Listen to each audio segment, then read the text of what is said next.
बहू प्रिया, मेरी भाभी आ रही हैं। छोले चावल और दही बड़े बहुत पसंद हैं, तो तुम वही बनाना। ठीक है मम्मी जी, कपड़े रख दूं फिर बनाती हूँ। दीदी मुझे देख के कहाँ चल दी? आप बैठो, मैं आ रही। इतनी सी रसमलाई दी तुमने, और कहाँ गई?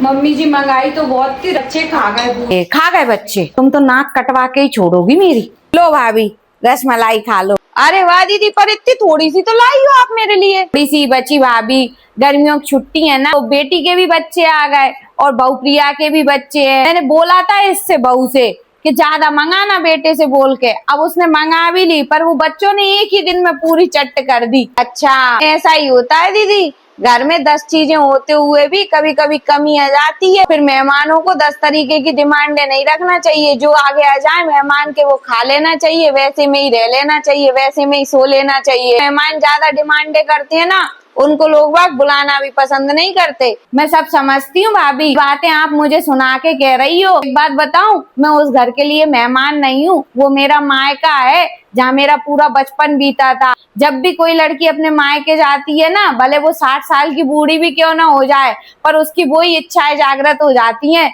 उसको लगता है ये मेरा घर है, यहाँ का टेस्ट, यहाँ की खुशबू, यहाँ की हवा, मैं जितना चाहे उतना ले लूं। चीज की उसको कमी लगती है तो वो मांगने लगती है। तो ऐसा ही मेरा भी नेचर है भाभी। वो तो है दीदी, पर अब आपके मम्मी पापा थोड़ी हैं, हम तो भाई भौजाई हैं। समाज भी तो यही कहती है कि पापा का स्थान भाई को दिया जाता है और माँ का स्थान भाभी को दिया जाता है। तो मायके में जाके भाई भौजाई से अपने मन की बात नहीं करेंगे, मन का खान पान नहीं मांगेंगे, तो किससे मांगेंगे भाभी? मैं तो मांगूंगी भाभी, हमेशा मांगूंगी। अब आपकी मर्जी, आप चाहे वैसा खिलाना चाहे मत खिलाना, आप चाहे वैसा पिनाना चाहे मत पिनाना। क्यों नहीं दीदी, हम तो जो हमसे बनेगा वो खिलाएंगे भी, जैसा हमसे बनेगा वो पिनाएंगे भी। बात थोड़ी है।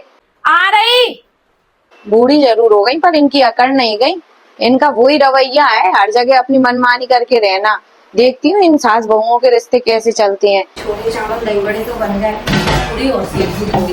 प्रिया, प्रिया, तुम्हारी सास बहुत खतरनाक है, तुम्हें परेशान तो जरूर करती होंगी। पता है इनने मुझे बहुत परेशान किया है। इन 5 बहन भाइयों में ना तुम्हारी सास सबसे बड़ी बहन है। मतलब मेरी मौसी की उम्र की होंगी, ये थोड़ी बहुत ही छोटी हैं। इनकी और मेरी एज उम्र में बहुत डिफरेंस है भैया। उसके बाद भी इनने मुझे इतना प्रताड़ित किया है, जल राशि बात पे मुझे इतना सुनाती थी बहुत। तो मुझे लग रहा है तुम्हारी और मेरी एज भी लगभग सेम ही है। इनने तुम्हें भी बहुत परेशान करके रखा होगा। नहीं मामी जी, मुझे तो परेशान नहीं करती। आपका और आपका भाभी का कैसा रिश्ता है ये तो मुझे नहीं पता, और मेरा और मेरी सासू माँ का रिश्ता तो बहुत अच्छा है। सोच रही थी इन सास बहू में लड़ाई कराऊंगी, यहाँ तो कुछ और ही निकला।